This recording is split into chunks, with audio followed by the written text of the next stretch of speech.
ஓம்.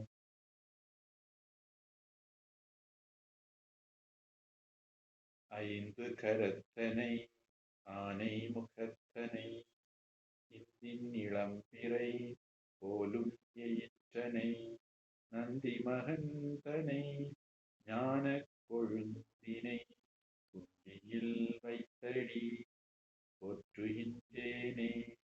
தந்தை தாயாவானும் சார்கடீங்கு ஆவானும் அந்தமிலா இன்பம் நமக்கு ஆவானும் எந்தமது ஊனாகுவானும் உயிராகுவானும் அருட்கோனாகுவானும் குரு. உலகலாம் உணர்ந்தோதற்கரியவன் நிலவுலாவிய நிர்மலி வேணியன் அலையில் ஜோதியன் அம்பலத்தாடுவான் மலர் சிதம்படி வாழ்த்தி வணங்குவான். ஓம்.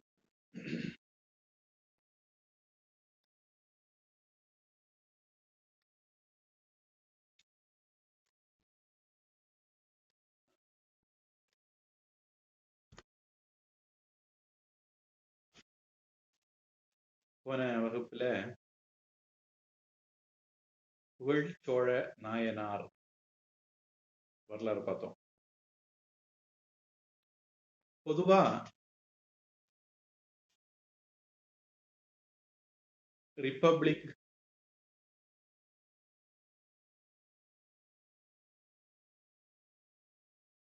அப்புறம்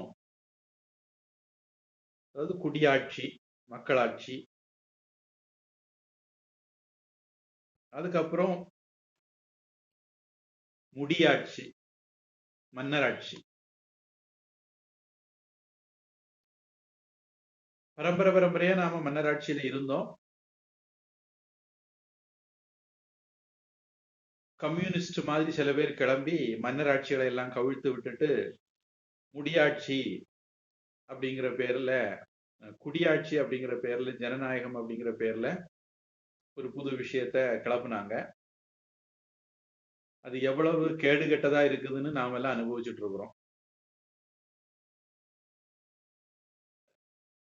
முக்கியமா பாரதத்தை பொறுத்த வரைக்கும் ராஜாக்கள் குடிமக்களை எல்லாம் அவங்களுடைய குழந்தைகள் மாதிரி பார்த்துக்கிட்டாங்க. திருவிதாங்கூர் மகாராஜா அவருடைய ராஜ்யத்துல மழை இல்லை அப்படின்னா கன்னியாகுமரி கோவில்ல இருந்து நடந்தே பத்மநாப சுவாமி கோவிலை பார்த்து போவாராம். அவர் அப்படி நடக்க ஆரம்பிச்சாருன்னா அவர் பத்மநாப சுவாமி கோவில் அடையிறதுக்கு முன்னாடியே மழை வந்துடுமா. மழை இல்ல, ஜனங்கள் கஷ்டப்படுறாங்கன்னா ராஜாவுக்கு அது வலிக்கும். இப்படி எத்தனையோ அரசர்களை நாம பார்த்திருக்கிறோம். டிக்டேட்டர்ஷிப் அப்படிங்கிற வார்த்தையெல்லாம் பயன்படுத்தி அதை கொச்சப்படுத்துவாங்க. ஆனா மக்களுக்கும் ராஜாவுக்கும் இடையிலான தொடர்பு, அதாவது குடிமக்கள், ராஜாவுக்கு கீழே இருக்கிறவங்கள குடிமக்கள்னே சொன்னாங்க. ஒரு அப்பாவுக்கும் குழந்தைக்குமான தொடர்பு மாதிரி. ஒரு ராஜா இருந்தாராம். அவரு தன்னுடைய நாட்டுல ஜனங்கள் எல்லாம் நல்லபடியா இருக்கிறாங்களா அப்படின்னு தெரிஞ்சுக்கிறதுக்காக வேண்டி அடிக்கடி மாறு வேஷத்துல சுத்தி வருவாரு. ஒரு நாள் அப்படி சுத்தி வரும்போது ஒரு வீட்டுல கணவன் மனைவிட்ட நான் பொருள் தேடுறதுக்காக வேண்டி, வியாபாரத்துக்காக வேண்டி வெளிநாட்டுக்கு போறேன், பத்திரமா இருந்துக்கோ அப்படின்னு சொல்றாரு. மனைவி சொல்றாங்க, அது அப்படி நீங்க இல்லாம நான் பத்திரமா இருக்க முடியும், நான் தனியா எல்லாம் இருக்கணும் அப்படின்னு சொன்னாராம். அதுக்கு அந்த கணவன் சொன்னாராம், நம்ம ராஜா இருக்கும்போது நீ எதுக்கு பயப்படுற, ஒரு பிரச்சனையும் உனக்கு வராது, ராஜாவுக்கு மேல பாரத்தை போட்டு தைரியமா இரு அப்படின்னு சொல்லிக்கிட்டு அந்த கணவன் மனைவியை ஆறுதல் படுத்திட்டு கிளம்பி போயிட்டாரு. பின்னாடி இந்த ராஜா தினமும் என்ன பண்ணுவார், அவருடைய ஒற்றர்கள் வீரர்களை விட்டு அந்த வீட்டை கவனிக்கிறது மட்டும் இல்லாம இவரும் கவனிச்சு போயிட்டு இருந்தார். அந்த அம்மா எந்த விதமான குறையும் இல்லாம யாருடைய தொந்தரவும் இல்லாம நல்லபடியா இருக்காங்க அப்படிங்கிறத. இப்படி கொஞ்ச நாள் போச்சது. கணவன் 6 மாசம் பொறுத்து வரேன்னு சொல்லிட்டு போயிருந்தார். ஒரு 3 மாசம் இருக்கும்போது அந்த பக்கம் இந்த ராஜா வரும்போது அந்த வீட்டுல இருந்து ஒரு ஆண் குரல் கேட்டது. கேட்ட உடனே ராஜா திகைத்து போனார். இது வைரமுத்து சொன்ன திகைத்து இல்ல. அவன் முட்டா பையன் என்ன வேணாலும் சொல்லுவான். இது ஸ்டன் ஆயிட்டாரு அப்படிங்கிற அர்த்தத்துல தான் சொல்றேன். உடனே டக்குன்னு போய் அந்த வீட்டுக்குள்ள யாரோ பூந்துட்டாங்க, அந்த பெண்ணுக்கு தொந்தரவு வரக்கூடாதுன்னு சொல்லிட்டு கதவை தட்டுறாரு. கதவை தட்டின உடனே அந்த வீட்டுக்காரருடைய குரல் கேட்குது. கேட்ட உடனே ராஜாவுக்கு புரிஞ்சு போச்சுது புருஷன் தான் வந்திருக்காரு அப்படின்னு. இப்போ ராஜா யோசிக்கிறாரு. என்னன்னா ராஜா அந்த காலத்து ராஜாக்கள்லாம் அறிவாளிகள். இந்த காலத்து முதல் மந்திரிகளை மாதிரி கிடையாது. துண்டு சீட்ல எழுதி கொடுத்தா கூட படிக்க தெரியாத ஆட்கள் கிடையாது. அதனால இந்த ராஜா உடனே யோசிக்கிறாரு, வீட்டுல இருக்கிற கணவன் இப்ப என்ன நினைப்பான், நம்ம இல்லாத போது யாரோ வீட்டுக்கு கதவு தட்டிட்டு வர்றாங்க போல அப்படின்னு தப்பா நினைச்சிடக்கூடாது. அதனால ராஜா அந்த தெருவுல இருந்த எல்லா வீட்லயும் கதவை தட்டிக்கிட்டு போறாரு. கணவன் வெளியே வந்து பார்த்தா யாரும் இல்ல. பக்கத்து வீட்டுக்காரங்க எல்லாம் வெளியே வராங்க. என்னன்னு கேட்டா யாரோ கதவு தட்டின மாதிரி இருந்தது, யாரோ கதவு தட்டின மாதிரி இருந்ததுன்னு சொல்றாங்க. அது தெரு முழுக்க அப்படி நடந்திருக்குன்னு தெரிஞ்சது. அப்ப எல்லாரும் அடுத்த நாள் ராஜாவு கிட்ட போய், இப்படி எங்க தெருவுல யாரோ நேற்றைக்கு ராத்திரி கதவு தட்டிட்டு போனாங்க, நீங்க விசாரிச்சு அவனுக்கு தகுந்த தண்டனை கொடுக்கணும் அப்படின்னு. ராஜா கேட்டாரு, அந்த குற்றவாளியை கண்டுபிடிச்சிட்டா அவனுக்கு என்ன தண்டனை கொடுக்கலாம் நீங்க நினைக்கிறீங்க, சொல்லுங்க, அந்த தண்டனையை கொடுத்துருவோம் அப்படின்னு. மக்கள் சொன்னாங்க அவன் கையை வெட்டி போடணும் அப்படின்னு. அடுத்தவன் கை தானே, தர்ம நியாயம் ஒன்றும் பார்க்க வேண்டாம், மக்கள் சொல்லிட்டாங்க அவன் கையை வெட்டி போடணும் அப்படின்னு. உடனே ராஜா தன்னுடைய வாளை எடுத்தார், தன்னுடைய கையை வெட்டிட்டார். அப்புறம் தான் தெரிஞ்சது கதவு தட்டினது ராஜா. யாருடைய பதிலுக்கும் காத்திருக்காம தன்னுடைய கையை தானே வெட்டிட்டார். உடனடியாக நீதி செய்தார். அதுக்கப்புறம் அவரு பொன்னாலான கை வச்சுக்கிட்டாரு. அதனால அவருக்கு பொற்கை பாண்டியன்னு பேரு அப்படின்னு ஒரு கதையை பார்க்கிறோம். கண்ணகி கதையில கூட பாண்டிய நாட்டுல கோவலன் ஒரு சின்ன பிழையினால கொல்லப்படுறார். கண்ணகி போய் நீதி கேட்கிறார். ராஜா சொல்றாரு, என்னுடைய மனைவியுடைய சிலம்ப உன்னுடைய கணவன் திருடிட்டான் அப்படின்னு. கண்ணகி சொல்றா, இல்ல, உன்னுடைய மனைவி, நீ மதுரை நாட்டுக்காரன், உன்னுடைய மனைவியினுடைய கால் சிலம்புல இருக்கிறது முத்துப்பரல், நான் சோழ நாட்டுக்காரி, என்னுடைய கால் சிலம்புல இருக்கிறது மாணிக்க பரல், உன்ன மனைவியினுடைய கால் சிலம்பை விட விலை கூடுனது என்னுடைய கால் சிலம்பு அப்படின்னு. ராஜாவனால நிரூபிக்க முடியுமான்னு கேட்கிறாரு. இன்னொரு சிலம்பு இந்தா இருக்கு அப்படின்னு சொல்லிட்டு விசிறி அடிக்கிறா. அதுல இருந்து மாணிக்க பரல் எல்லாம் தரிக்குது. ராஜா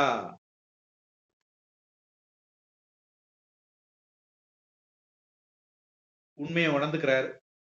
தான் ஒரு தவறான சிலம்புக்காக வேண்டி கோவலனை கொண்டுட்டோம் அப்படிங்கிறத புரிஞ்சுட்டு, தான் தப்பு செய்துட்டோம்னு தெரிஞ்ச உடனேயே உயிரை விட்டுறார். ராஜா தப்பு செய்துட்டார், உயிரை விட்டார். ராஜாவுடைய மனைவி தன்னுடைய கணவன் தனக்காக வேண்டித்தானே இந்த தப்ப இழைச்சான் அப்படின்னு அவளும் உயிரை விட்டுட்டான். இதை நம்ம சிலப்பதிகாரத்துல பாக்குறோம். மனுநீதி சோழன் ஒரு ராஜா இருந்தார். இந்த கதை நம்ம ஏற்கனவே பார்த்திருக்கவும் செய்யலாம், நீங்க கேள்விப்பட்டிருக்கவும் செய்யலாம்.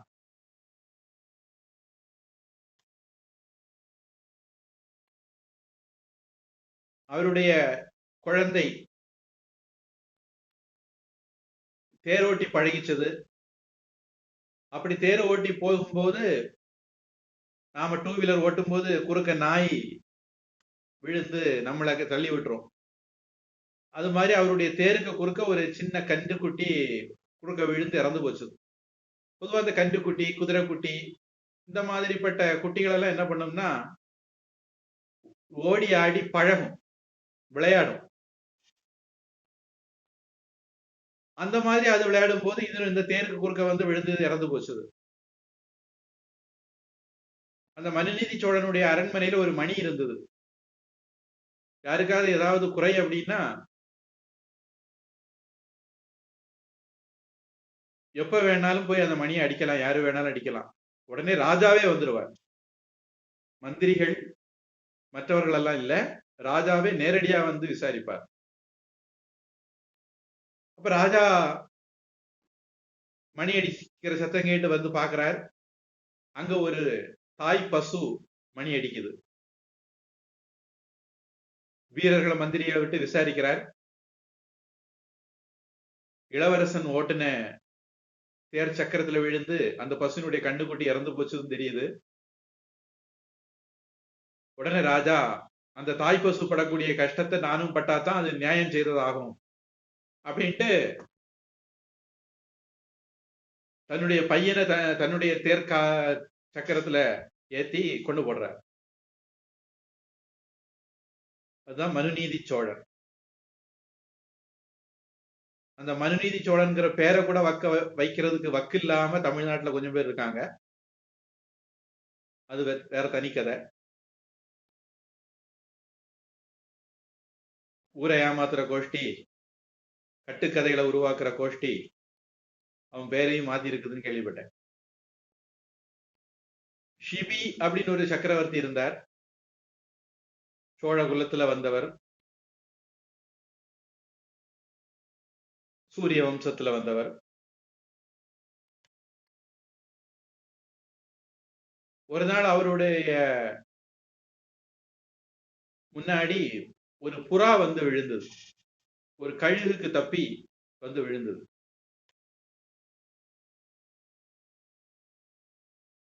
ஷிபி சக்கரவர்த்தி அந்த புறாவுக்கு அடைக்கலம் கொடுத்தார். கழுகு சொல்லிச்சது, என்னுடைய உணவை நீ தட்டி பறிக்க கூடாது, திருப்பி கொடுத்துரு, நான் அதை துரத்திட்டு வந்திருக்கிறேன் அப்படின்னு. இந்த கதையை நம்ம மகாபாரதம் பார்க்கும்போது பார்த்தோம் அப்படின்னு ஞாபகம் எனக்கு. ஷிபி சக்கரவர்த்தி சொன்னார், என்ற அடைக்கலம் வந்த பறவைக்கு நான் உயிர் பிச்சை கொடுக்கணும், உனக்கு என்ன வேணும், உணவு தானே வேணும், அந்த உணவு நான் கொடுக்குறேன். அதெல்லாம் முடியாது, நீ அதுக்கு பதிலா இதுன்னெல்லாம் என்கிட்ட கதை அடிக்க கூடாது, எனக்கு அந்த புறா தான் வேணும் அப்படின்னு கழுகு சொல்லிச்சது. ஷிபி சக்கரவர்த்தி சொன்னார், புறாவை தவிர நீ எது வேணாலும் கேளு, நான் தரேன் அப்படின்னார். அப்படின்னா உன்னுடைய சதையை கொடு அப்படின்னு சொல்லிச்சது. இவர் தன்னுடைய சதைய வெட்டி வெட்டி தராசுல புறாவுக்கு எடைக்கு சமமான சதை எனக்கு வேணும்னு சொல்லிச்சது. புறாவை ஒரு தட்டுல வச்சுக்கிட்டு தன்னுடைய சதையை அரிஞ்சு வச்சு பார்த்தார். எதிர்பார்த்ததுக்கு மாறா இவர் வைக்கிற இவருடைய மாமிசம் எதுவும் புறாவுக்கு சமமாகல. ஒரு கட்டத்துல எதுக்கு வெட்டி கொஞ்சம் கொஞ்சமா வெட்டி வெட்டி ஆராய்ச்சி பண்ணுவானே, தானே ஏறி தராசு தட்டுல உட்கார்ந்துட்டார். ஒரு புறாவுக்காக தன்னையே கொடுக்க தயாரானார் ராஜா. இதுதான் ஷிபி சோழ பரம்பரையில வந்த முன்னோர்கள்ல ஒருத்தரான ஷிபி சக்கரவர்த்தி வாழ்க்கையில நடந்தது. ராஜராஜ சோழன்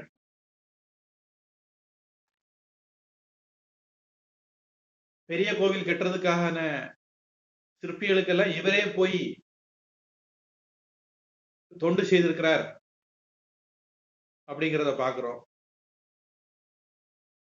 அதுல ஒரு கிழவி தானும் அந்த கோவிலுக்கு ஏதாவது செய்யணும்னு நினைச்சா அவள் வீட்டு கல்லதான் எடுத்து கோபுரத்துல மேல வச்சிருக்கிறார் அப்படின்னு சொல்லுவாங்க. இப்படி எளிமைக்கு எளிமையா, அன்பர்களுக்கு அன்பரா, காட்சிக்கு எளியன் கடுஞ்சொல்ல நன்றனேல் மீக்கூறும் மன்னன் நிலம் அப்படின்னு திருவள்ளுவர் சொன்னபடி ராஜாக்கள் வாழ்ந்தாங்கிறத பாக்குறோம்.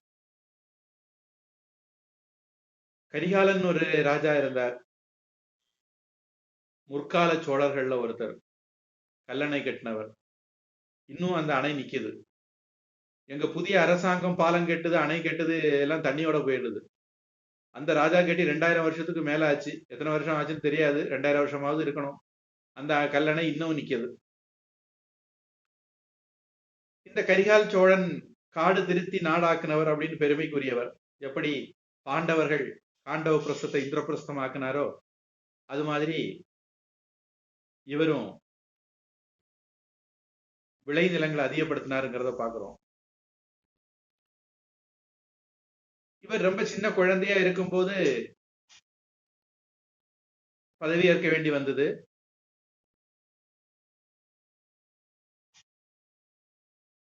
அவருக்கு எதிராக கொலை முயற்சிகள் நடந்ததுன்னு நாம யூகிக்கலாம். இவர் உயிரோட தீ கொளுத்த முயற்சி பண்ணும்போது இவர் அதுல இருந்து தப்பி போகும்போது இவருடைய கால் கரிஞ்சு போச்சு. அதனால கரி காலன் அப்படிங்கிற பேர் இவருக்கு வந்ததுன்னு சொல்லுவாங்க. இவருடைய அப்பாவை கொண்டுட்டாங்க. இவர் உயிர் தப்பி மீண்டும் ராஜாவாயிட்டார். சின்ன வயசுலேயே பகைவர்களை கொண்டு ராஜா ஆயிட்டார். இவர் தன்னுடைய அரசவையில் இருக்கும்போது 2 பெரியவங்க வராங்க. ஒரு சின்ன குழந்தை அரியணையில இருக்குது. பார்த்த உடனே வந்தவங்க திரும்பி போக பாக்குறாங்க. இந்த குழந்தை சொல்லிச்சது, ஏதோ ஒரு முக்கியமான விஷயம் சொல்ல வந்திருப்பீங்க போல, என்கிட்ட சொல்ல மனசு இல்லாம போறீங்க போல, உங்களுடைய பிரச்சனையை விசாரிக்கிறதுக்கு நல்ல ஒரு அனுபவசாலியான ஒருத்தர் நான் ஏற்பாடு பண்றேன், நீங்க நாளைக்கு வாங்க அப்படின்னு சொல்லி அனுப்புறாரு. அடுத்த நாள் ஒரு தொண்டு கிழம் அரியணையில உட்கார்ந்து இருக்குது. அரியணைக்கு பக்கத்துல நிக்குது. இந்த 2 பெரியவங்களும் வந்தாங்க. என்ன விஷயம்னு கேட்டது அந்த தொண்டு கிழம். அவங்க சொன்னாங்க, நான் இவர்கிட்ட இருந்து அவருடைய விளைநிலத்தை விலைக்கு வாங்கியிருந்தேன். அந்த விளைநிலத்திலிருந்து எனக்கு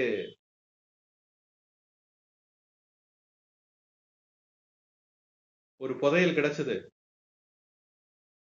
நான் நிலத்துக்கு தான் பைசா கொடுத்திருந்தேன் தவிர புதையலுக்கு பைசா கொடுக்கல. அதனால அந்த புதையலை அவர்கிட்ட திருப்பி கொடுக்கிறேன். ஆனா அவரு வாங்க மாட்டேன்னு சொல்றாரு. அந்த காலத்துல எல்லாம் மக்கள் எல்லாம் அநியாயத்துக்கு நல்லவங்களா இருந்திருக்காங்க. அவரு சொல்றாரு, இல்ல எப்போ நான் நிலத்தை வித்தனோ அப்பவே அதுக்கு கீழே இருக்கிறது எல்லாம் சேர்த்தே வித்துட்டேன். அதனால அது புதையல் உங்களுக்கு தான் அப்படிங்கிறாரு. நான் அது முடியாது. நான் புதையலுக்கு காசு தரல. நிலத்துக்கு தான் காசு தந்தேன். அதனால வாங்க முடியாதுன்னு சொல்றேன். இதுதான் எங்க 2 பேருக்குள்ள ஒரு பிரச்சனை அப்படின்னு. உடனே இந்த தொண்டு குழம் கேட்டது, உங்க வீட்டுல யாரெல்லாம் இருக்காங்க அப்படின்னு கேட்டது. அது எனக்கு கல்யாணம் ஆகாம ஒரு பையன் இருக்கிறான்னு ஒரு ஆள் சொல்லிச்சது. இன்னொரு ஆள் சொல்லிச்சது, உங்க வீட்டுல யாரெல்லாம் இருக்காங்க, அது கல்யாணம் ஆகாம எனக்கு ஒரு பொண்ணு இருக்குதுன்னு ஆச்சது. தொண்டு கிழம் சொல்லிச்சது, உங்க பொண்ணை அந்த பையனுக்கு கொடுங்க, அந்த புதையல சீதனமாட்டு கொடுத்துருங்க அப்படின்னு சொல்லிச்சது. அந்த 2 பெரியவங்களுக்கு ரொம்ப சந்தோஷம். எவ்வளவு அறிவான ஆளு ராஜா ஏற்பாடு பண்ணியிருக்காரு அப்படின்னு.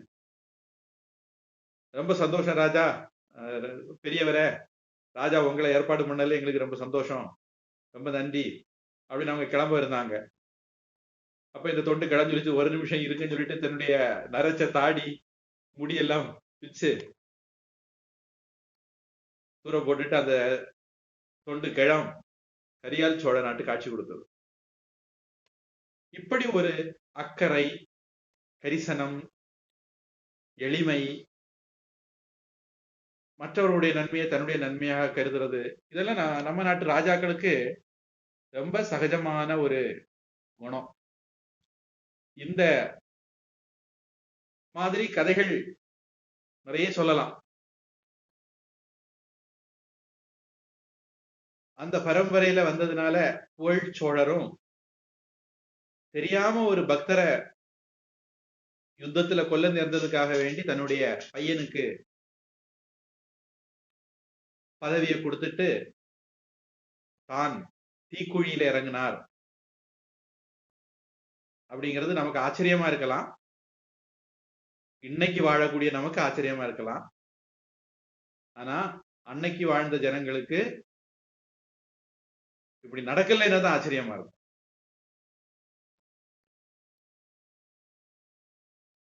கள்ள டிக்கெட்ல ட்ரெயின் ஏறி வந்து பிச்சைக்காரனா இருந்த ஒருத்தர் தன்னுடைய பொண்டாட்டிகள், பிள்ளைகள், பேரன்கள், பேத்திகள், பூட்டன்கள், பூட்டிகள் அப்படின்னு ஒரு நூத்துக்கணக்கான பேருக்கு கொள்ளையடிச்சு சம்பாதிச்சு வைக்கிறதெல்லாம் இந்த காலம். அந்த காலம் அப்படி இல்லை. அதை நாம ஞாபகத்துல வச்சுக்கணும். இப்ப 42வது நாயனார் நரசிங்க முனையறைய நாயனார். அறைய அப்படிங்கிறது அரசன் அப்படிங்கிற அர்த்தம் தரக்கூடிய வார்த்தை. முனைனா போர் முனையில, யுத்த களத்துல. நரசிங்கம், நரசிங்கத்தை மாதிரி இருப்பார்.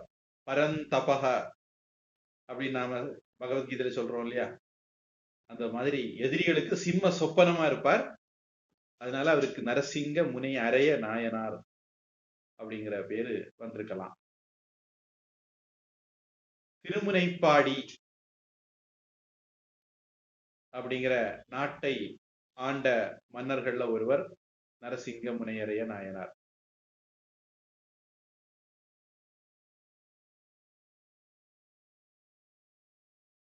இந்த திருமுனைப்பாடி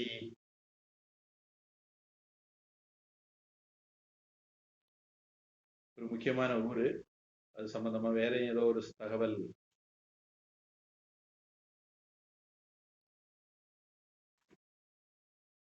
நடுநாடு, அதனுடைய ஒரு பகுதிக்கு திருமுனைப்பாடி நாடுன்னு பேரு. சுந்தரமூர்த்தி சுவாமிகள் திரு அவதாரம் செய்த திருநாவலூர் இந்த திருமுனைப்பாடி நாட்டில தான் இருக்கு. அந்த முனைப்பாடி நாட்டில தான் நரசிங்க முனையரையர் அப்படிங்கிறவர் ஆட்சி பண்ணிட்டு வந்தார்.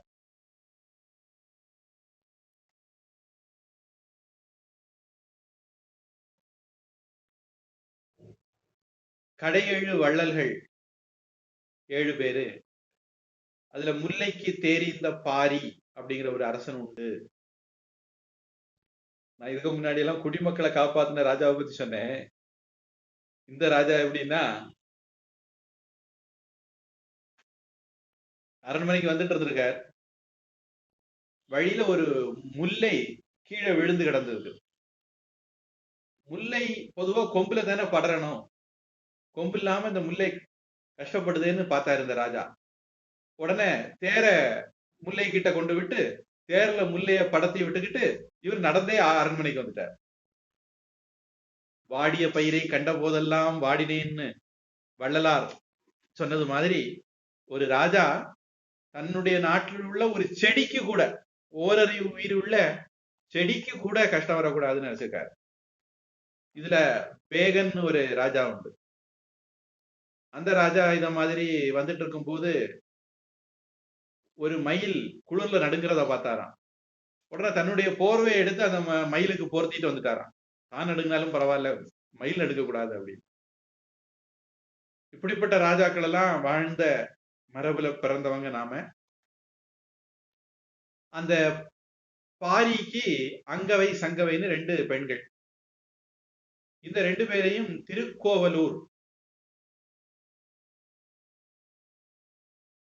அங்க இருந்த தெய்வீகன் அப்படிங்கிற மன்னன் மணந்துகிட்டார். இந்த திருமணத்தை ஔவையார் முன்னின்று நடத்தினார் அப்படின்னு எல்லாம் நாம வரலாறுல படிக்கிறோம். அந்த தெய்வீகனுடைய மரபுல வந்தவர் தான் இந்த நரசிங்க முனையறைய நாயனார். சிறந்த சிவபக்தர்னு சொல்ல வேண்டியதில்லை. அதனால்தான் நாம பெரிய புராணத்துல அவருடைய வாழ்க்கையை பார்க்கிறோம். சிவாலயங்கள் எல்லாம் வழிபாடுகள் குறைவில்லாம நடக்கிற பார்த்துக்கிட்டார். திருநாவலூர்ல ஆரூரர் அப்படிங்கிற பேரோட சுந்தரமூர்த்தி சுவாமிகள் திரு அவதாரம் செய்து வளர்ந்து வந்தார். திருநாவலூருக்கு இந்த நரசிங்க முனையரைய ராஜா சென்றிருந்த போது சுந்தரமூர்த்தி சுவாமிகளுடைய அழகையும் அறிவையும் பார்த்து அவரை தன்னுடைய வளர்ப்பு பிள்ளையாக எடுத்து வந்து வளர்த்தார். அதுக்கப்புறம் சுந்தரமூர்த்தி சுவாமிகளை இறைவன் தடுத்தாட்கொண்டாருங்கிறதும், அதற்கு பிறகு அவர் திருவாரூரை தன்னுடைய இருப்பிடமாக கொண்டு வாழ்ந்தார் அப்படிங்கிறதும் நாம சுந்தரமூர்த்தி சுவாமிகள் வாழ்க்கையில பார்க்கிறோம். நரசிங்க முனையரையர் நான் முதலே சொன்னது மாதிரி பெரிய வீரர், பல போர்களில் வெற்றி பெற்றவர். அப்படியெல்லாம் இருந்தாலும் சிவன் அடியார்களுக்கு தொண்டு செய்வதுதான் தன்னுடைய வாழ்க்கை பயன் அப்படின்னு வாழ்ந்து வந்தவர். திருவாதிரை நட்சத்திரத்து அன்னைக்கு 3 நட்சத்திரங்கள், மொத்தம் 27 நட்சத்திரங்கள், அஸ்வினி பரணி கார்த்திகை ரோகிணி மகேரன் திருவாதிர புனர்தம் பூயம் ஆயில்யம் மகம் பூரம் உத்திரம் அர்த்தம் சித்திர சுவாதி விசாக அனுஷம் கேட்ட மூலம் பூராடம் உத்திராடம் திருவோணம் அவிட்டம் சதயம் பூரட்டாதி உத்திரட்டாதி ரேவதி. அடுத்தது 27 நாள் ஒரு சைக்கிள். அடுத்தது 28 பழையபடி அஸ்வினி. இப்படி ஒரு 28 நாளைக்கு ஒரு தடவை இந்த சைக்கிள் வந்துகிட்டே இருக்கும். இதுல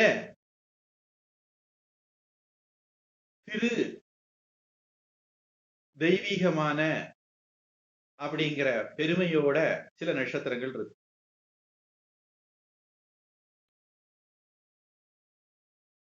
அதுல திருவாதிரை, ஆர்திரா, ஆதிரை நட்சத்திரத்தை திருவாதிரைன்னு சொல்லுவாங்க. இது சிவபெருமானுடைய நட்சத்திரம் அப்படின்னு சொல்லுவாங்க. ஸ்ரவணம் அல்லது ஓணம், திருவோணம் இன்னைக்கு ஆவணி மாசம் 4ஆம் தேதி, ஸ்ராவண மாசம், ஸ்ரவண மாசம் அப்படின்னு எல்லாம் சொல்லக்கூடியது இந்த மாசத்தை தான். இந்த மாசம் தான் கேரளாவில் திருவோணம் கொண்டாடுவாங்க. இன்னைக்கு புனர்பூச நட்சத்திரம், தேய்பிறை திரையோதசி, கலியுகாதி 5127.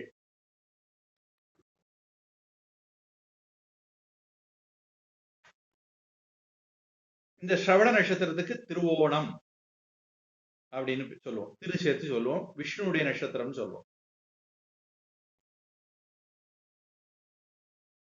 கார்த்திகை, அதே முருகனுடைய நட்சத்திரம், அதையும் திருக்கார்த்திகை அப்படின்னு சொல்ற பழக்கம் இருக்கு.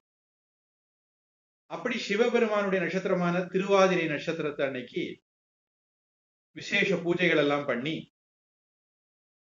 சிவன் அடியார்களுக்கெல்லாம் அறுசுவை உணவும் ஆடையும் வழங்கி கௌரவிப்பார். எல்லாருக்கும் 100 பொன்னுக்கு குறையாம கொடுப்பார். இப்படி சிவன் அடியார் வேடத்துல யாரு வந்தாலும் அவங்களுக்கு வழிபாடு செய்து பொருள் வழங்கினதுனால ஜே ஜேன்னு கூட்டமா இருக்கும் அந்த விசேஷ நாட்கள்ல. இப்படி இவரு பண்ணும்போது ஒரு நாள்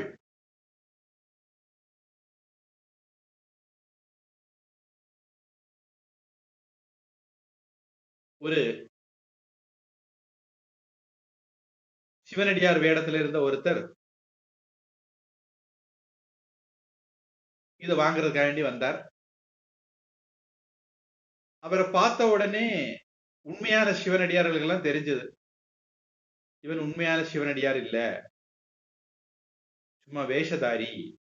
அதனால அவங்க எல்லாம் இவரை விட்டு ஒதுக்கிட்டாங்க. இத நரசிங்க முனையரையர் கண்டார். அவர் என்ன பார்த்தாரு அப்படின்னா, மெய்ப்பொருள், மெய்த்தவ வேடமே மெய்ப்பொருள்னு ஒரு ஆள் பார்த்தாருன்னு பார்த்தோமே.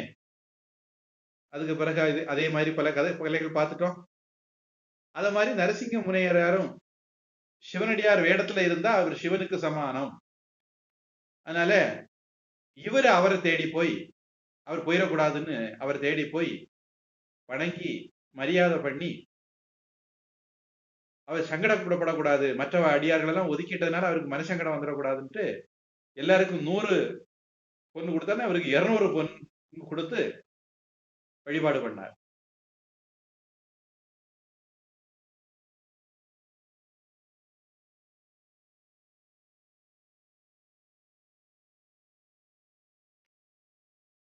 அப்படி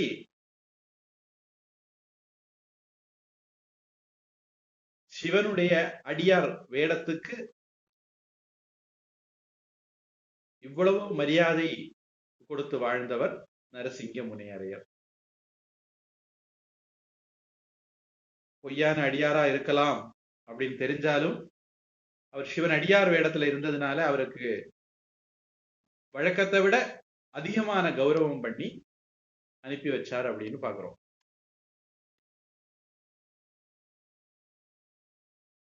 43 அதிபத்த நாயனார்.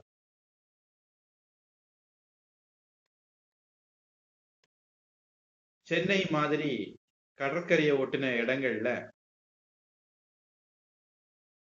பட்டினம், பாக்கம் இந்த மாதிரி வார்த்தைகளை கேள்விப்படலாம்.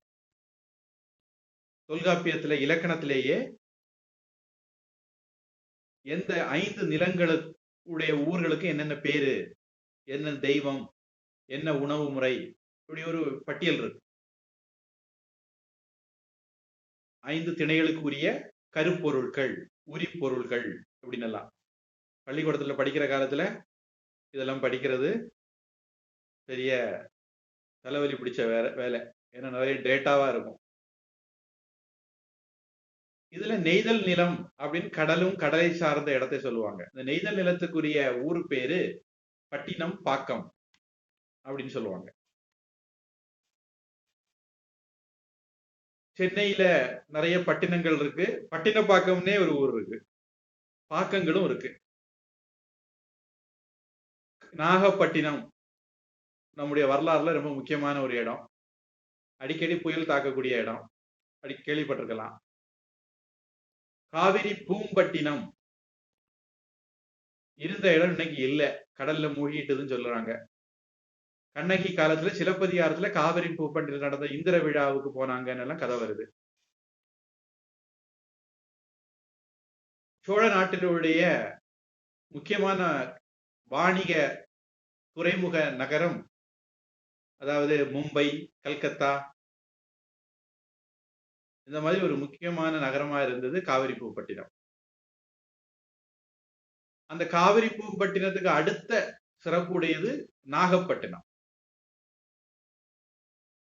நாம காரைக்கால் அம்மையார் வாழ்க்கையிலேயே நாகப்பட்டினம் பேர் பார்த்தோம்னு ஞாபகம். பெரிய பெரிய கப்பல் வணிகர்கள் எல்லாம் வாழக்கூடிய ஊர். கப்பல் வணிகத்துல சிறந்து விளங்கின ஊர். துறைமுக நகரம். கடற்கரையானனால மீன் பிடிக்கிற ஜனங்களும் நிறைய வாழ்ந்தாங்க. நெய்தல் நிலம் அப்படின்னு அதை தமிழ் இலக்கியத்துல குறிப்பிடுவாங்க. இந்த மீனவர்கள் மீன் பிடிப்பாங்க, முத்து குளிப்பாங்க, சங்குகள் சேகரிச்சு பாசி அதை விற்பாங்க. இப்படிப்பட்ட வியாபாரங்கள் எல்லாம் நடக்கும். அத்தகைய மீனவர் குலத்துல நுழையர், பாடி அப்படிங்கிறதும் கடற்கரை பகுதியில இருக்கக்கூடிய இடங்களுக்கு ஒரு பேர் தான். இப்படி மீனவர்கள் அல்லது வலைஞர்கள், ஃபிஷர்மேன் அப்படி சொன்னா உங்களுக்கு ஈஸியா புரிஞ்சிடும். அப்படிப்பட்ட நுழையற்பாடியில ஃபிஷர்மேனுக்கு ஹெட்டா இருந்தவர் அதிபத்தர் அப்படிங்கிறவர். சிறந்த சிவனடியார். அவருக்கு கீழே நிறைய பேர் மீன் பிடிப்பாங்க. மீன் பிடிச்சு வரும்போது அந்த வியாபாரத்துல வரக்கூடிய பணத்தை வச்சு நல்ல செல்வ செழிப்பா வாழ்ந்துட்டு இருந்தார். அவர்கிட்ட ஒரு விரதம், கொள்கை இருந்தது. முதல்ல பிடிக்கிற மீன் சிவபெருமானுக்கு அப்படிங்கிறது மாதிரி ஒரு விரதம் வச்சிருந்தார். அந்த மீனை சிவபெருமான் பேரை சொல்லி கடல்லே விட்டுருவார்.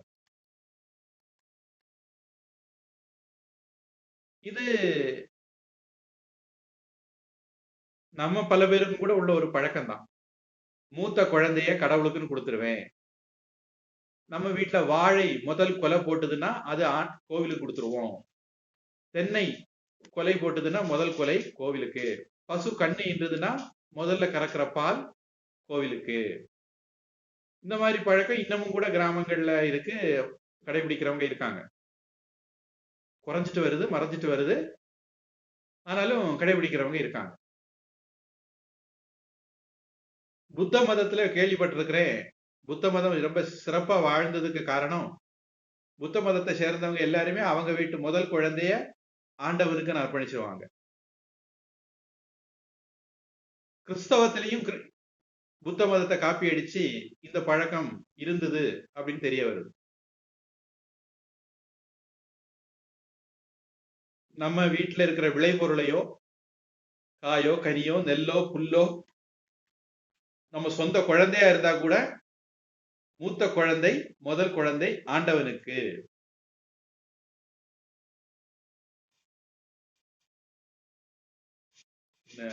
நேர்த்தி கடன், நேர்ச்சை அப்படின்னு ஒரு வார்த்தை சொல்லுவாங்க. வேற வார்த்தைகளும் வேற பகுதிகளில் இருக்குதான்னு தெரியல.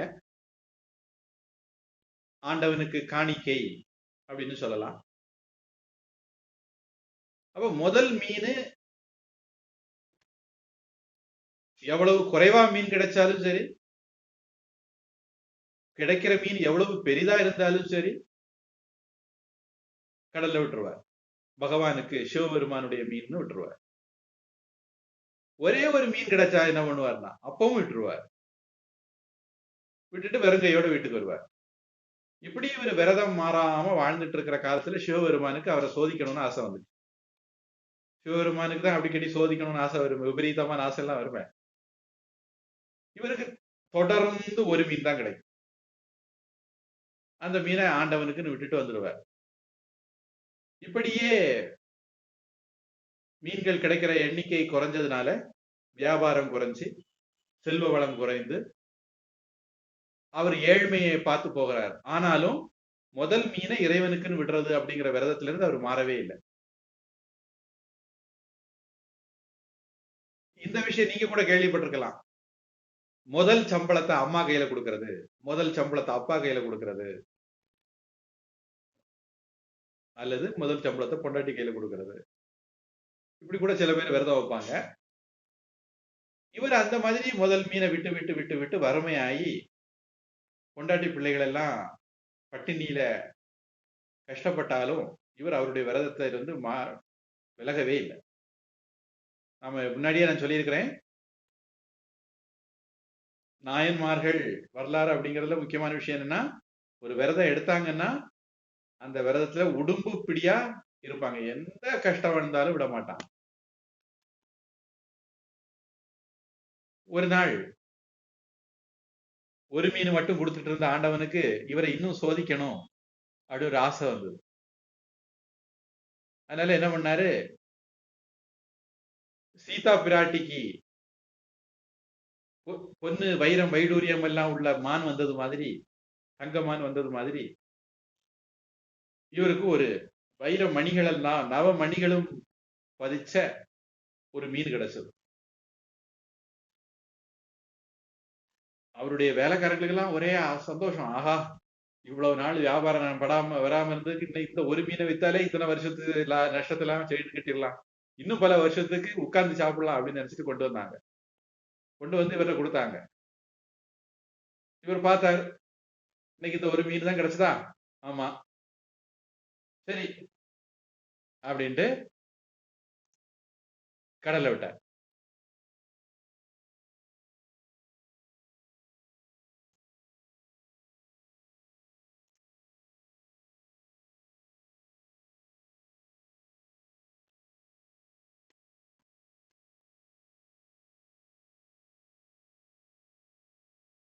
பொருள்ல ஆசை இல்லாம ஒரு மனுஷன் தனி மனிதனாக வாழலாமா இருக்கும். குடும்பம், குழந்தைகள், குட்டிகள்னு வாழ முடியாது. ஆனா குடும்பம், குழந்தை, குட்டிகள் இருந்தும் பொருளாதாரத்துல ரொம்ப கஷ்டத்துல இருந்தும் அவர் அந்த மீனை தன்னுடைய விரதப்படி, முதல் மீன் இறைவனுக்கு அப்படிங்கிற விரதப்படி விட்டுட்டார்.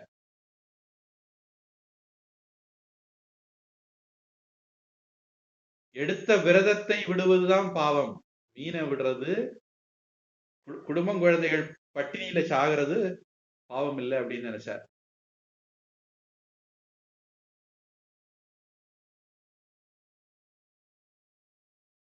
இப்படி சிவபெருமான் கொடுக்க வேண்டிய சோதனை எல்லாம் கொடுத்து அதுல அவர் ஜெயிச்ச உடனே அவர் மீனை கடல்ல விடவும் சிவபெருமான் பார்வதி சமேதராக ரிஷப வாகனத்துல விடை மேலே காட்சி கொடுத்து அவருக்கு சிவகதியை கொடுத்தார் அப்படின்னு பார்க்கிறோம்.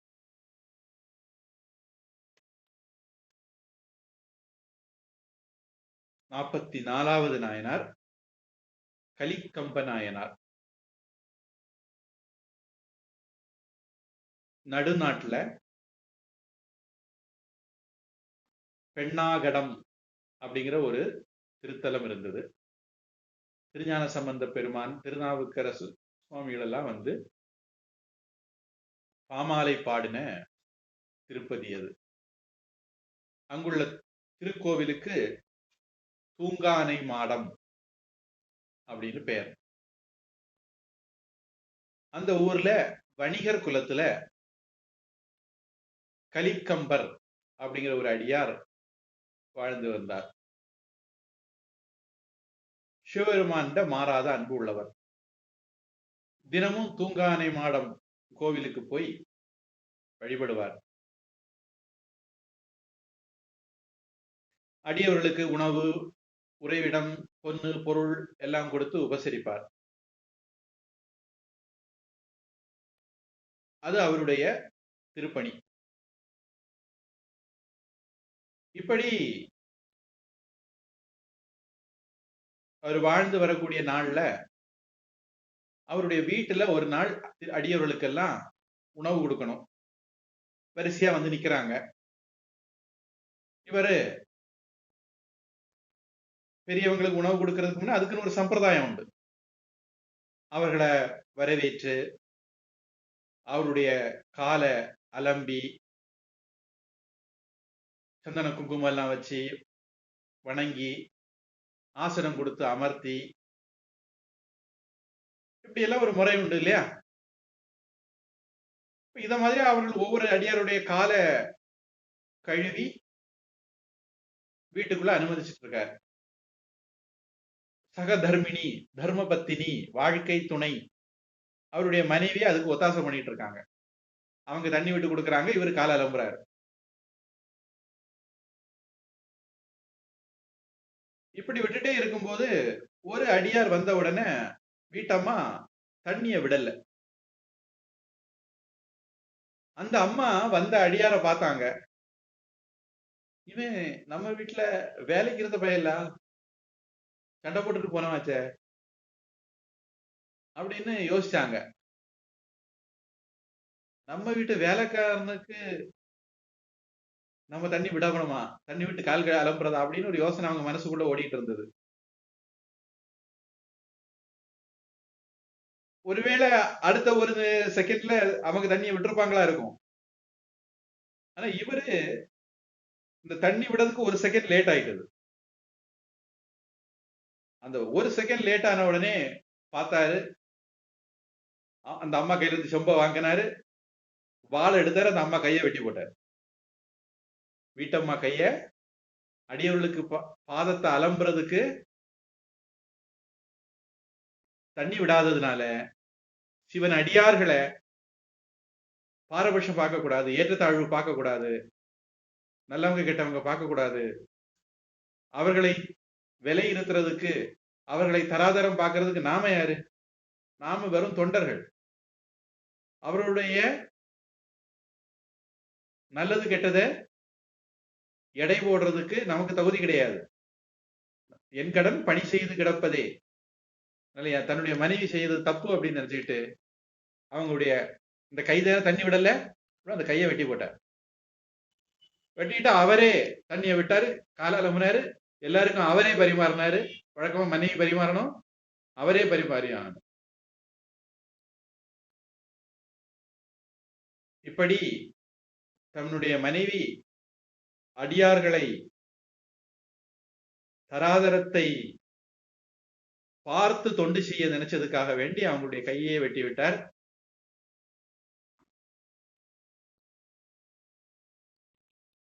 அப்படிப்பட்ட அடியார் பக்தி இருந்தவரா இருக்கிறதுனால கலிக்கம்ப நாயனார நாம நாயனார் வரலாற்றுல வச்சு எண்ணுகிறோம்.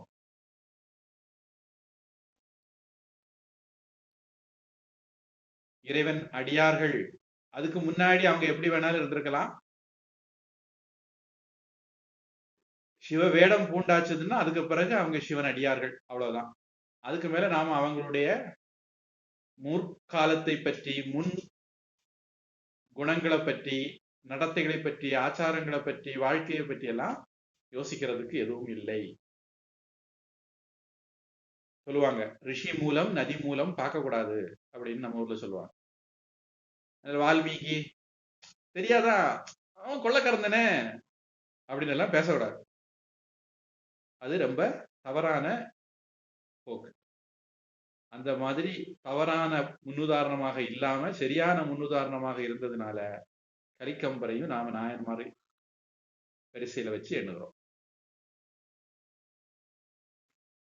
இவரும் மெய்த்தவ வேடமே மெய்ப்பொருள்னு வாழ்ந்த ஒரு அடியார். 45 கலிய நாயனார்.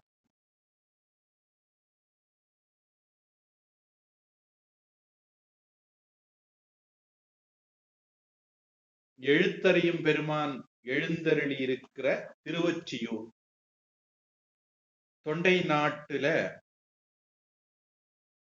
உள்ள ஒரு பாடல் பெற்ற தலம்.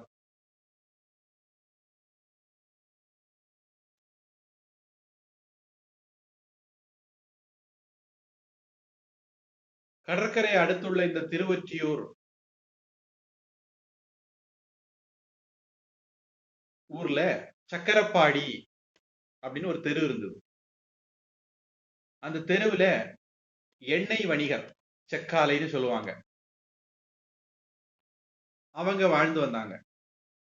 அவர்கள ஒருத்தர் தான் கலியனார். எண்ணெய் வணிகம் செய்யக்கூடிய குலத்துல பிறந்தவர் கலியனார். ரொம்ப செல்வ செழிப்பான குலத்துல பிறந்தவர். பொருட்செல்வம் மட்டும் இல்ல, அருட்செல்வமும் இருந்தது. அதனால இறைவன் கிட்டையும் இறைவன் அடியார்கள்கிட்டையும் பக்தியும் ஸ்ரத்தையும் தொண்டும் பண்ணிட்டு வந்தார்.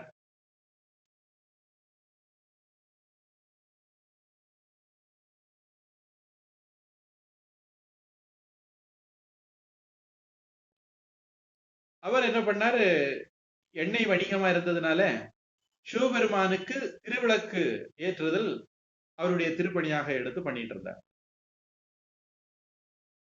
கோவிலுக்கு உள்ளேயும் வெளியேயும் வரிசையாக ஏற்று தினமும் தீபாவளி தான் திருவொற்றியூர்ல இவருடைய கைவண்ணத்தினால.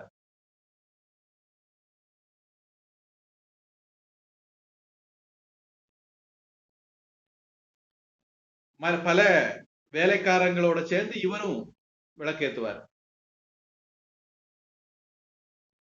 இப்படிப்பட்டவங்களை தான் ஆண்டவன் நல்லவங்களை தான் ஆண்டவன் சோதிப்பானே. ஆண்டவன் சோதிப்பான், ஆனா கைவிட மாட்டான் அப்படின்னு சொல்லுவாங்க. இவரையும் ஆண்டவன் சோதிச்சார். இவருடைய செல்வம் வர வர கரைய ஆரம்பிச்சது. அவரே எள்ளாட்டி எண்ணெய் எடுத்து ஆலயத்துல திருவிளக்கு பண்ணிட்டு இருந்தார், ஏற்றிட்டு இருந்தார். இப்போ அடுத்தவருடைய எண்ணெயை வாங்கி விற்று அதுல வரக்கூடிய லாபத்தை வச்சு எண்ணெய் விட்டு விளக்கேற்றினார். அப்புறம் அதுக்கும் முடியாம போச்சுது. அடுத்தவங்கள்ட்ட செக்கு ஓட்டுறவராக, எண்ணெயை பிடிக்கிறவராக, கூலிக்கு வேலை செய்து அந்த கூலியை வச்சு எண்ணெய் வாங்கி விளக்கேற்ற தொடங்கினார். அப்புறம் தொழில் போட்டி வந்ததுனால அந்த கூலி வேலைக்கு கூட ஆளு தேவைப்படாம போக இவரை யாரும் கூப்பிடாம போனாங்க. அதனால தன்னுடைய சொத்துக்கள் ஒவ்வொன்றா வித்து எண்ணெய் வாங்கி விளக்கெரிக்க ஆரம்பிச்சார். கடைசியில வீட்டை வித்து விளக்கெரிக்க ஆரம்பிச்சார்.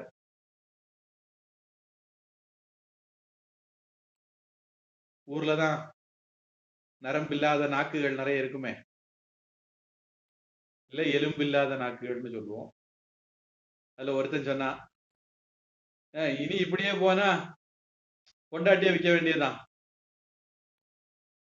அப்படின்னு பரிகாசமா சொன்னான். அதை இவர் கேட்டார். ஹரிச்சந்திரன் பொண்டாட்டிய வைக்கலையா, தர்மபுத்திர தன்னுடைய மனைவியை அடகு வைக்கலையா, அதனால நாம நம்முடைய மனைவிய அடகு வச்சு அந்த பணத்துக்கு இறைவனுக்கு விளக்கேத்துவோம் அப்படின்னு நினைச்சார். ஆட்டை விற்க போனா விலைக்கு வாங்குவாங்க, மாட்டை விற்க போனா விலைக்கு வாங்குவாங்க, மனுஷனை விற்க போனா விலைக்கு வாங்குவாங்களா? மனுஷனுக்கு அந்த அளவு விலை கூட மரியாதை கூட உலகத்துல கிடையாது. இப்படி ஒரு கதையை சொல்லுவாங்க. ஒரு மனித தலையையும் ஒரு ஆட்டு தலையையும் கொடுத்து வித்துட்டு வர சொன்னாரா ராஜா. மந்திரி ராஜாவுக்காக வேண்டி சொல்றார், ராஜாவுக்கு இந்த உலகம் எவ்வளவு நிலை இல்லாதது, மனுஷன் எவ்வளவுக்கு பெருமானம் இல்லாதவன் அப்படின்னு புரிய வைக்கிறதுக்காக வேண்டி மந்திரி அப்படி ஒரு ஏற்பாடு பண்ணார். விற்க போனவன் ஆட்டை தலையை வித்துட்டான், மனித தலையை விற்க முடியல. ராஜாட்ட வந்து சொன்னான். அப்பதான் தெரிஞ்சது ராஜாவுக்கு, மனுஷனுக்கு ஒரு விலையே இல்லை, மரியாதையே இல்லை. அதனால நாம இந்த உலகத்து வாழ்க்கைய பெருசுன்னு நினைச்சு வாழக்கூடாது, அதனால ஆண்டவனுக்குன்னு வாழணும் அப்படின்னு சொல்லி ராஜா ஒரு உன்னதமான வாழ்க்கை வாழ்ந்தார் அப்படின்னு சொல்லுவாங்க. இவருடைய மனைவி வைக்க போற, அவருடைய மனைவி வாங்குறதுக்கு யாரும் இல்லை. கொண்ட கொள்கையை விட முடியாது, மனைவி வைக்க முடியலன்னா என்ன, ரத்தம் சிந்தியாவது, ரத்தத்தை விட்டாவது, குருதியை விட்டாவது, உதிரத்தை விட்டாவது. குருதி உதிரம் எல்லாம் தமிழ் வார்த்தைகள் ரத்தத்துக்கு. விளக்கு எரிக்கணும் அப்படின்னு முடிவு பண்ணார். விளக்கெல்லாம் வச்சார், திரிய போட்டார், வாழை எடுத்து தன்னுடைய கழுத்தை வெட்ட போனார். சிவபெருமான் ஆண்டவன் சோதிப்பான், கைவிட மாட்டானே.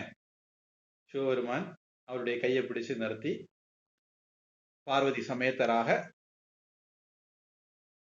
விடையேறி வந்து காட்சி கொடுத்து அவருக்கு பேரின்ப வாழ்வை, சிவகதியை கொடுத்தார் அப்படிங்கிறத பார்க்கிறோம். ஒரு யுத்தத்துக்கு போகிறவன் ஐயோ செத்து போவோமே செத்து போவோமே அப்படின்னு பயப்பட மாட்டான். ராஜாவுக்கு வெற்றி தேடி கொடுக்கறதா முக்கியம் அப்படின்னு நினைப்பான். உயிராவது உயிர் என்ன வெல்லமோ அப்படிம்பாங்க. உயிர் அவ்வளவு முக்கியம் கிடையாது, ராஜாவுக்கு வெற்றி தேடி கொடுக்கிறது, நாட்டுக்கு பெருமை தேடி கொடுக்கறதா முக்கியம் நினைப்பாங்க. வெறுமனே கூலிக்காக வேண்டி சண்டை போடக்கூடிய ஒரு வீரனுக்கே அந்த உணர்வுன்னா, ஆண்டவனுக்காக வேண்டி தொண்டு செய்யக்கூடிய ஒருத்தருக்கு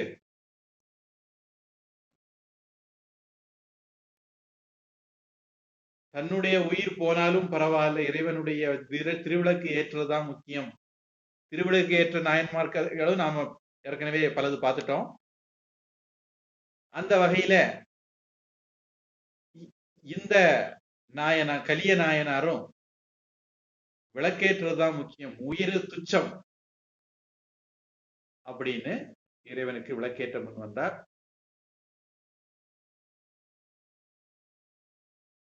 வெறுமனே கூலிக்காக உயிரை கொடுக்கிறது உலகத்துல ஆட்கள் இருக்கும்போது, அதை விட 1000 மடங்கு, லட்சம் மடங்கு, கோடி மடங்கு பெரிய இறைவனுடைய பணிக்காக வேண்டி உயிரை கொடுக்கிறது ஒண்ணும் இல்லை அப்படின்னு நினைச்சு உயிரையும் கொடுக்க துணிந்தவர் தான், திருவிளக்கேற்றதுக்காக உயிரை கொடுக்க துணிந்தவர் தான் கலிய நாயனார். இனி இறைவன் அடியார்களுக்காக வேண்டி வாழ்றவங்களை பார்த்தோம். இறைவனை யாராவது தூஷணம் பண்ணுனா அவனை என்ன பண்ணணும், இறைவன் அடியார்களுக்கு கெடுதல் வந்ததுன்னா அப்படிப்பட்டவங்களை என்ன பண்ணணும் அப்படிங்கிறதுக்கு நாம ஏற்கனவே சில நாயனார்களை பார்த்திருக்கிறோம். அப்படி ஒரு நாயனார் வாழ்க்கை வரலாறு அடுத்த வகுப்புல பார்ப்போம். ஏதாவது கேள்வி இருந்தா கேட்கலாம்.